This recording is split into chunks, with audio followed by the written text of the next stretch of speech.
Jeff Jones, and I want to talk about how the laws of marriage equality have affected me and my partner. We met in 1988, and we had a commitment ceremony in 1994 after we'd been together 6 years. And, that was the best day of our lives, despite the fact that there were no legal recognition to the ceremony.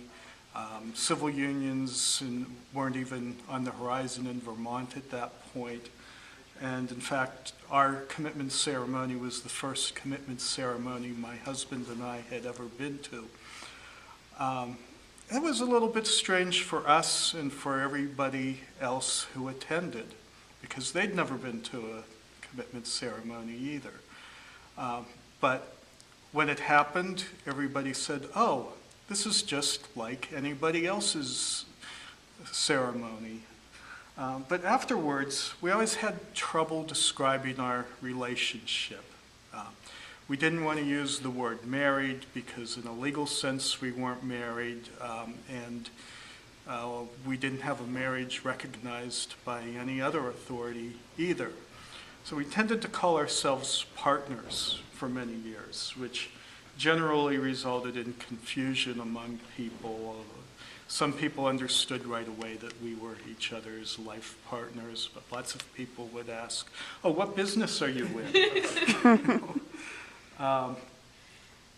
And then in 2007, New Hampshire passed a civil union law which recognized out-of-state marriages.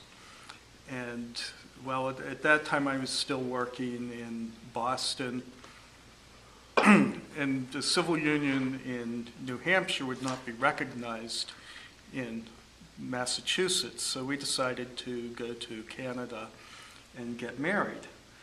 And our confusion still continued after that, because we were not legally married in New Hampshire. In fact, until the 1st of January in 2008, we were still legal strangers in New Hampshire.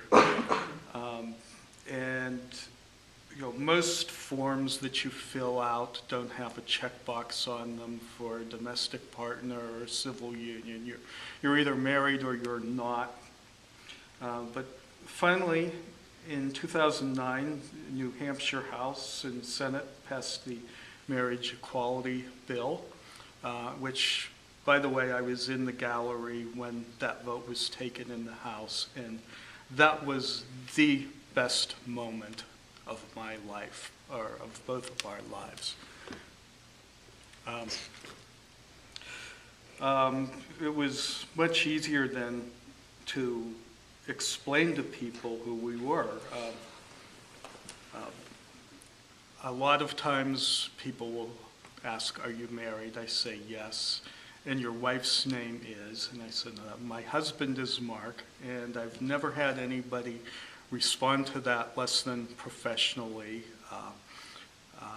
Often takes a moment of recognition. Sometimes it also gets a spark of joy because people feel community with us for some reason. At any rate, the point is that we as a society value the unions of people in love, and those are universally recognized as marriage. Marriage is the only word in the English language that is universally accepted and understood for the complete commitment of two people to one another. Weddings and anniversaries are typically the biggest celebrations in our lives. Your 50th wedding anniversary is a much bigger celebration than your 75th birthday. And the term civil union simply emphasizes that people are different. They're in a different institution than we are.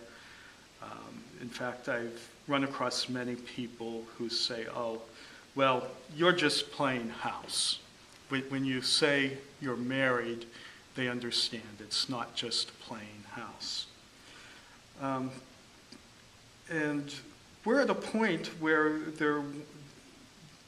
many people in the New Hampshire House and Senate want to take away the equality from my husband and me. But why should the government decide who you love and who you spend your life with? That is not their authority. Their authority is simply to bestow the tools you need to carry out your commitment to one another. As I said, the word marriage helps society understand the commitment, and our commitment is good for society for exactly the same reasons anyone else's commitment is good. And having two institutions which supposedly have the same rights and responsibilities is merely an increase in bureaucracy. It does no helpful things to society. So I think it would be a very big step backwards for the state to go back on full equality of all couples.